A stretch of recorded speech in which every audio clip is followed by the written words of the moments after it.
Hello friends, welcome to my academy channel. बेटा 10th class की हमारी काफ़ी लाइव क्लासेस भी हो चुकी हैं, कुछ वीडियोस भी जा चुकी हैं, बच्चों के कुछ रिकमेंडेशंस हैं। So only for a recommendation, आपने बोला है कि चैप्टर 10 का सर रिवीजन करा दीजिए, चैप्टर 10 को एक्सप्लेन कर दीजिए, डिस्कस कर लीजिए हमारे साथ। तो ठीक है, आज हम आपको चैप्टर 10 सर्कल्स क्लास 10 यहाँ पर डिस्कस करेंगे। तो वो चैप्टर जो है बेटा आपका वो है सर्कल। सर्कल को आप बहुत अच्छी तरह जानते हो, कुछ इस तरीके का सर्कल होता है। अभी तक जो चीजें आप पढ़ के आए हो वो दोबारा रिवाइज करते हैं। पहले इसको बोलते हैं हम सरगम फेरेंस, सभी को पता है ये चीज। इसको फॉर्मूला भी 2πr होता है। अच्छा, अगर मैं बात करूं सर्कल है क्या, सबसे पहली बात अगर मैं क्वेश्चन बच्चों से करता हूं व्हाट इज सर्कल, तो बच्चा क्या कहता है, सर गोला, सर फुटबॉल। वो एग्जांपल देता है, वो मुझे स्पेसिफिक आंसर नहीं देता। तो यहां पर सर्कल जो होता है बेटा वो होता है क्लोज्ड कर्व्ड फिगर। तो वो होती है हमारी क्लोज कर्व फिगर। अब सर्कल है, पहली बात तो ये देखो वो ओरिजिनेट कहां से होता है, कहां से स्टार्ट हुई, कहां से क्रिएट किया गया विदाउट एनी हेल्प। सर्कल कहां से, नॉर्मल सी बात है, अगर किसी सर्कल की बात होती है, छोटी क्लासेस आप पढ़ते आ रहे हो, फिर 6, 7, 8, 9, 10th में आ चुके हो आप, तो हम 5th क्लास से ही पढ़े थे कि सर सेंटर होना चाहिए। कंपास का यूज करके हम यहाँ पर सर्कल करते हैं, तो सेंटर होना चाहिए। तो इस चीज को हम बोलते हैं हमारा सेंटर। ठीक है, आगे बात करते हैं। देखो सेंटर के आप अभी कहोगे, जब मैंने स्पेलिंग लिखी आप बोलोगे क्या कि सर सेंटर की ना स्पेलिंग आपने गलत लिखी है। क्यों गलत लिखी मेरे भाई? देखो दो सेंटर की दो स्पेलिंग्स आप पढ़ेंगे, एक तो CNTER, एक CENTRE। जो TRE होता है ये फ्रेंच लैंग्वेज में आती है, सो दैट्स व्हाई कभी कभी अगर आपने देखा भी हो, ज्यादातर अभी तक आपके साथ में नहीं आएगा ये काम, जब भी नॉर्मली हम लैपटॉप पे या फिर किसी भी चीज में, हम ज्यादातर लैपटॉप पे होती है चीजें, जब सेंटर की स्पेलिंग CNTER होता है तो नीचे एक एरर दिखा देता है कुछ इस तरीके का। तो घबराना मत, उसमें सेंटर की स्पेलिंग दो होंगी। ठीक है, अब सेंटर से सरकमफेरेंस की जो डिस्टेंस होती है उसको मैं क्या कहता हूं, रेडियस। सेंटर से पास होकर दो पॉइंट्स को मिलाने वाली डायमीटर होता है। दो पॉइंट्स को मिला रही है, सेंटर से पास नहीं हो रही है, दैट इज कॉल्ड कोड। अब मैं बात करता हूं, यहां तक आप चीज जानते हैं। दूसरी चीज, एक और चीज जानते हैं आप, 9th क्लास में आप ये चीज पढ़ गए हो। इस चीज को हम कहते हैं सेक्टर। ठीक है, और ये छोटा सेक्टर होता है, दैट इज कॉल्ड, हम इसको बोलते हैं माइनर सेक्टर। ठीक है, अगर मैं यहां पर एक कोड खींच दूं तो ये वाला पार्ट जो ये इस तरीके से शेड कर रहा हूं मैं, इसको बोलेंगे हम segment.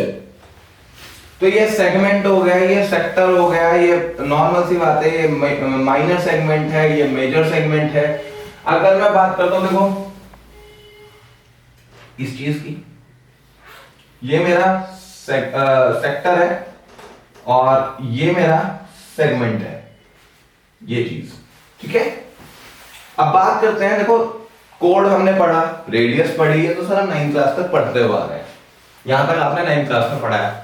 What is new in 10th class, क्या 10th क्लास में नया है सर?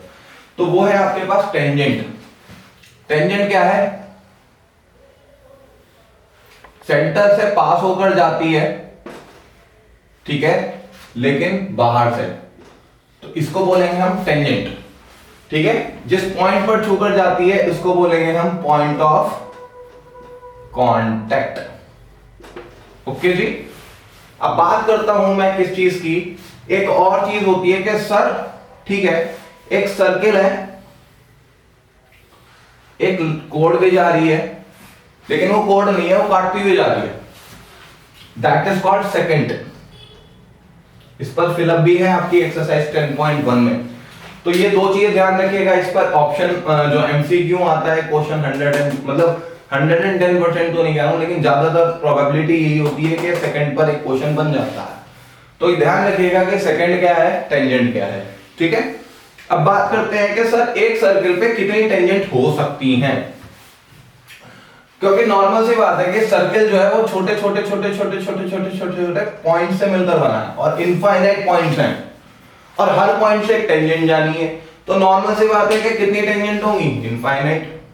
क्लियर है ना बात। सर्किल जो है वो इनफाइनाइट नंबर ऑफ पॉइंट से मिलकर बना है, so that's why every point has its own tangent, so that's why we can say that क्या कि sir how many tangents can pass through a circle, so infinite number of tangent can pass through a circle. 10.1 का first question आपका यहां पर clear हो जाता है।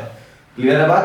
10.1 में फर्स्ट क्वेश्चन यही है कि how many tangent can pass through a circle, so we can say that के क्या भाई साहब कि infinite number of tangents can be passed through the circle. Reason is that because circle it consists of infinite number of points and every point has its own tangent, so that's why we can say that कि infinite number of tangents can pass through a circle.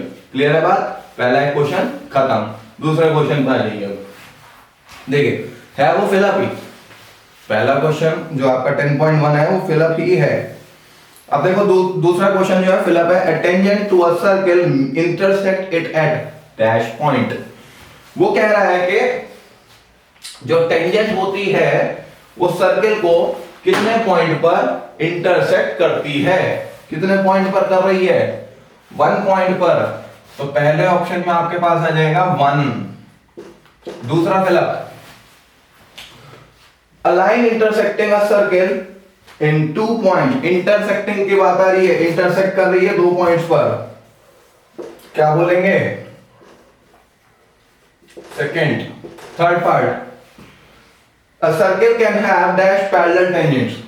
एक circle पर कितनी tangents होंगी, कितनी parallel tangents हैं। देखो normal सी बात है कि ये सर्किल है, ये पॉइंट है, इसके पैरेलल अगर मैंने एक टेंजेंट खींचता हूं तो इसके पैरेलल एक ही पॉइंट होगा, तो उसके सिर्फ 1 पेयर ऑफ पैरेलल टेंजेंट है तो 1 आ जाएगा। ठीक है। फोर्थ पार्ट क्या कह रहा है वो, the common points of the tangent to a circle and the circle. Common point जो सर्किल का भी होता है टेंजेंट का भी होता है, क्या कहते हैं, पॉइंट ऑफ कांटेक्ट। अभी बताया तो फोर्थ पार्ट में क्या आ जाएगा आपका, पॉइंट ऑफ कांटेक्ट। क्लियर बात। आगे चलते हैं। अब देखो अगला जो क्वेश्चन है उससे पहले मैं आपको एक थ्योरम समझा रहा हूं, करनी आपको खुद ही है, वो आपको समझा रहा हूं, क्योंकि इस पहली बात तो ध्यान रखना है, ये जो थ्योरम करवा रहा हूं वो थ्योरम सिर्फ आपकी इंपॉर्टेंट थ्योरम तो है, वो सिर्फ आपकी थ्योरेटिकल बेस है।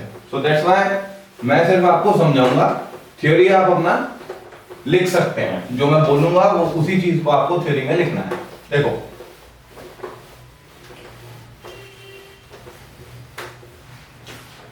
पहली थ्योरम क्या है आपकी, वो देखते हैं अभी। ठीक है, तो फर्स्ट थ्योरम आपकी क्या है, the tangent at any point on the circle is perpendicular to the radius through the point of contact. इस थ्योरम पे बहुत सारे हमारे क्वेश्चंस उठते हैं बच्चों के, बहुत सारे क्वेश्चंस होते हैं, इसलिए ध्यान से सुनिएगा। क्या वो कह रहा है, अगर मैं एक सर्किल पर टेंजेंट खींच रहा हूं, सपोज करो आपने टेंजेंट खींच दी AB, और वो कह रहा है जो रेडियस है इस पॉइंट पर, जो मेरी रेडियस आ रही है, यानी कि सेंटर हो गया, ये रेडियस हो गई, चलो पॉइंट ऑफ कांटेक्ट ये मान लो P। वो कह रहा है ये परपेंडिकुलर होगी, how can you say that and how can you prove it.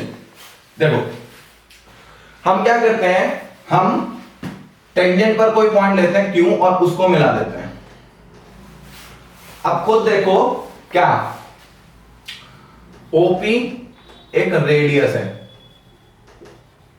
Q क्या है, आउटसाइड है, आउटसाइड ऑफ सर्किल, सर्किल क्या आउटसाइड पर है, सो दैट्स व्हाई OP क्या, OQ क्या है, इज ग्रेटर देन OP। अब सिंपल सीधी सी भाषा खुद देख लो, जब OQ मेरी बड़ी है OP से, तो OQ is the longest side होगी ऑफ ट्राइंगल OPQ के, लॉन्गेस्ट साइड हो गई ना, क्योंकि नॉर्मल सी बात है कि O जब Q आउटसाइड है कहां पर होगा, भले ही वो इस पॉइंट पर क्यों ना हो, यहां पर क्यों ना हो, लेकिन वो हमारा रेडियस से बड़ा होगा और ये PQ भी हमारी OQ से छोटी होगी। अब हमने 7th क्लास में ट्राइंगल में थ्योरम पढ़ी थी कि जो लॉन्गेस्ट साइड होती है वो हाइपोटेनियस होती है, जो लॉन्गेस्ट साइड होती है वो क्या होती है हमारी, हाइपोटेन्यूज। अब हाइपोटेनियस है, अब हाइपोटेनियस का नाम आया तो नॉर्मल सी बात है राइट एंगल ट्राइंगल आएगा ही आएगा। ये हाइपोटेनियस होती है और हाइपोटेनियस के सामने वाला एंगल जो होता है वो क्या होता है, 90 डिग्री। तो OQ जब एक हाइपोटेनियस हो गई तो हाइपोटेनियस के सामने वाला एंगल क्या हो गया, 90 degree. So we can say that कि OP is perpendicular to AB। यही तो दिखाना था, ठीक है ना। इसका रिजल्ट ध्यान रखना, इसका रिजल्ट ध्यान रखना। थ्योरम आ जाती है तो जो मैंने अभी आपको समझाया, जो मैंने बोला वही आपको अपनी लैंग्वेज में लिखना है, ठीक है। बस ये चीज जरूर उसमें इलैबोरेट कर देना, ठीक है। इसके बिना नंबर नहीं मिलेंगे, इसलिए इसको थोड़ा सा शॉर्ट में समझाया क्योंकि इतना इंपॉर्टेंट थ्योरम नहीं है। इसका रिजल्ट इंपॉर्टेंट है, वो अभी आप आगे आने वाले क्वेश्चंस में देख लेंगे, ठीक है ना बेटा। तो देखो क्वेश्चंस,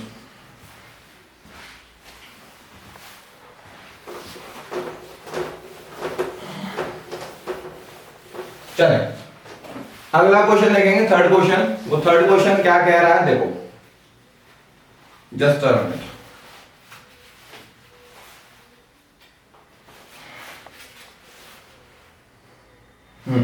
देखो third question, a tangent PQ at a point P of a circle radius 5 cm meets a line through the center O at a point Q, ठीक है।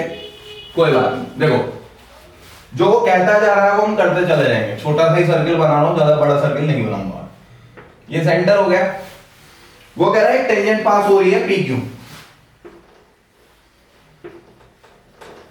ठीक है।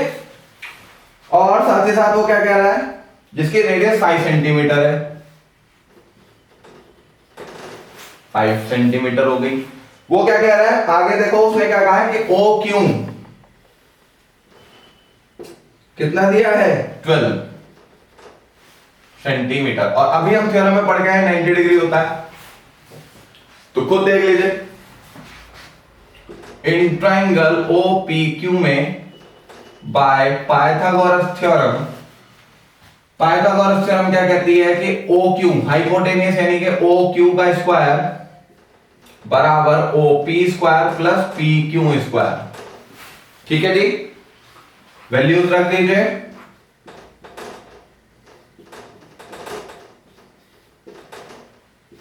ये हो जाएगा 144, ये 25 प्लस PQ का स्क्वायर, और जब PQ स्क्वायर निकालोगे तो ये माइनस करके 119 आ जाएगा, ठीक है।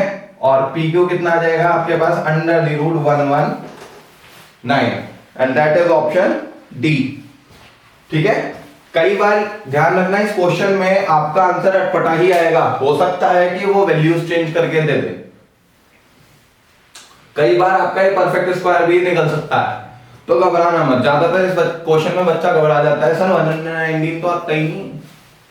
तो क्यों नहीं आता भाई, मैथ्स है, कैलकुलेशन है, कुछ भी आ सकता है, तो घबराना मत उस चीज में। अगला वो कह रहा है draw a circle and two lines parallel to a given line such that the one is tangent and the other is secant।